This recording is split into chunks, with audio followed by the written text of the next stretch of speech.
is disrupted, you got diabetic ketoacidosis, right? Very deadly thing. So here, both the way, the down regulars. So that's inhibited by this drug, increased fatty acid.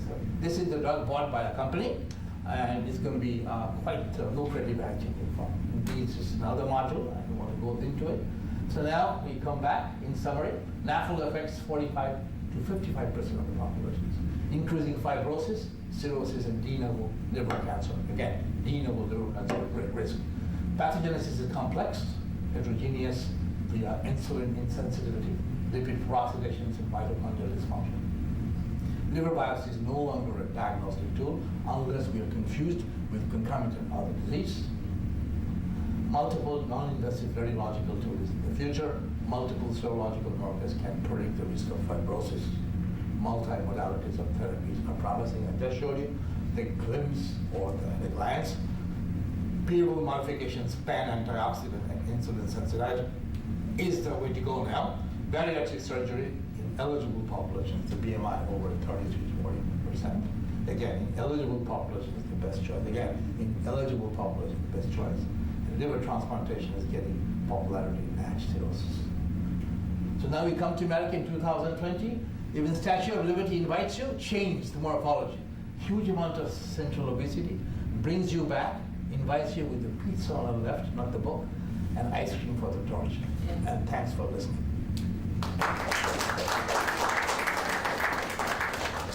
Yes, sir. I'm just curious about the fiber scan because we're talking about how one of the limitations is obesity, but that's the key population that you're trying to monitor. Yeah, there's a special transducer made in France for obesity because thickness is limited. Right. So before regular fiber scan, they go through that track and did false positivity. So there's a scanner, and they have a special transducer. Good question. Nimi, question. Yes, sir. So the primary care doc who sees a patient come into his or her office with a round belly or a BMI that's 31 or 32, what is the expectation vis-a-vis an assessment for the presence of early non-alcoholic fatty liver disease? Well, first question is about alcohol. And stringently, the alcohol is less than 30-20 grams a day, which is 2 shots a day. And then there are simple measurements. And then you look into the ALTs. If the ALT is high and the ratios are altered, then it's NASH. And it's very, very simplistic thing. If you do a sonogram, it might not mean anything, but sonogram will show you. You don't have to go for all this. And then first 3 months, trial them with exercise. But remember, somebody is over 45%, low, high LDL, low HDL. Write down in your note the exercise with a cardiac monitoring. If they go into vigorous exercise, get into a heart attack, you're in trouble. It happened in California. And food. The most important thing is, again, best thing to do, if the hemoglobin A1C is over 6.1, which is by AMA, by the new criteria is non-diabetic, right? And so in this case, we have room. If this 6.4, 6.5, you can tell them that, well, with the weight loss, and you have to exercise 600 to 1,200 calories a week, whatever you do.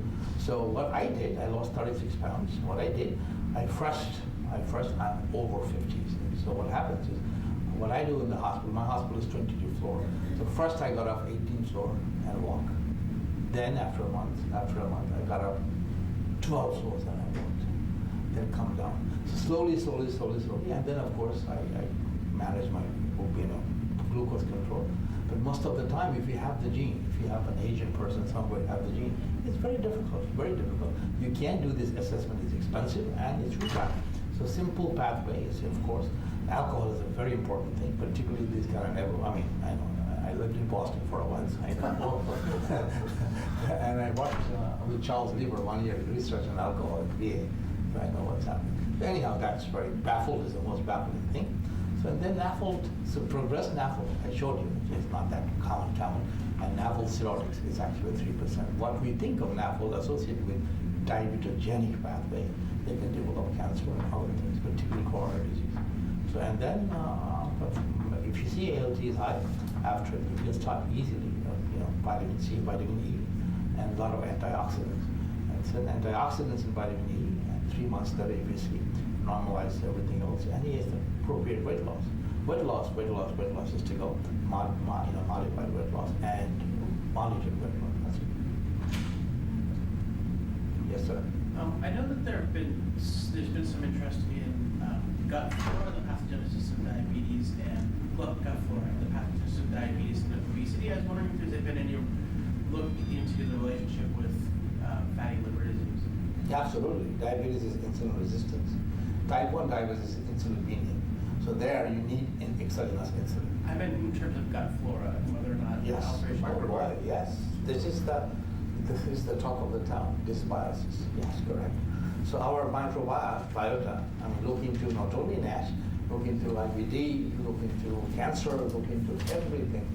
So we have some bacteria, Preventella, Posidella, and Lactobacillus, not that so much. So in our gut, we don't have bacteria that much. Why? Because you have bacterial overload. So colon has billions and zillions of bacteria. So in this case, what governing thing is these bacteria, they are preventive bacteria for assessment of bile oxidations and others. But these bacteria are not there. In this case, there is amount of hypoxic drive and there is amount of inflammatory changes.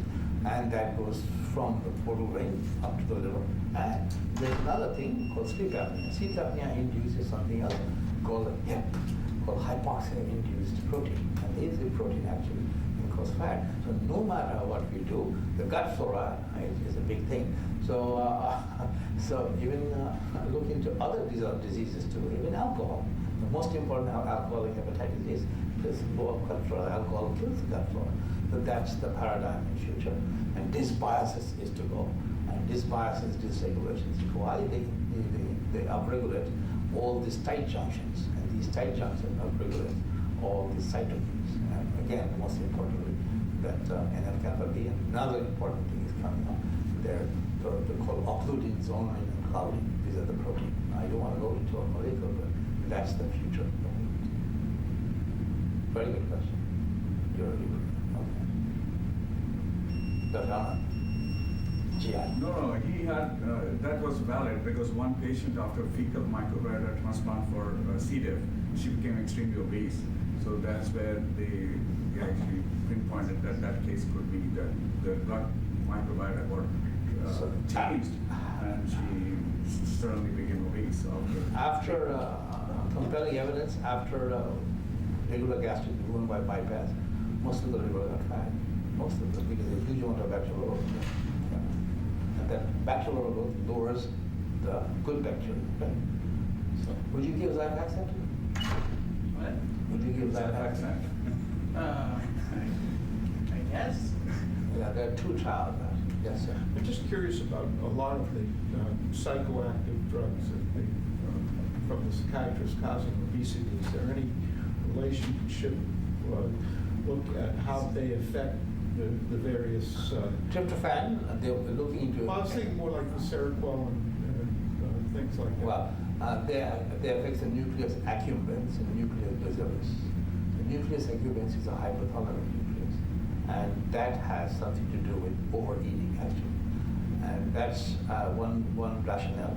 Another rationale, I don't know their activity, physical activity, after really bipolar or very severe major depression over there. But then they looked into people with schizophrenic or severely bipolar or severely major depression, and their physical activity is nothing because the paucity of whole lifestyle. But are they looking into its effect on the one comment, observational comment, nobody looked into leptin, adiponectin, because they are not physically active, so their leptin would be always up, and adiponectin would be low, and regular binding protein would be up, and there's so many other. Ghrelin would be different because body, their anticholinergic effect. Stomach is the ghrelin part, doesn't move that much. But no, I don't know. If you know something, email me. Yeah. Yes. Just another question on, as far as alcohol consumption, so let's say somebody consumes the same amount of alcohol over the 1 week period, but one chooses to binge and the other chooses to do, 2 drinks a day. Binge is the worst thing. Okay. Look into the Scott data. They have genetic polymorphisms in alcohol alcoholism. Maybe I'll give a talk on alcohol, but that's my whole 1 year's work on zebrafish, human baboons, or like this. Anyhow, correct. So there is some alleles, and And they looked into some GG alleles, AA alleles, and others. The Scotch people has this allele. They drink, they can consume a lot, but they don't have cirrhosis. Why? Because their gene downregulates, upregulates aldehyde dehydrogen. So again, nature protects this.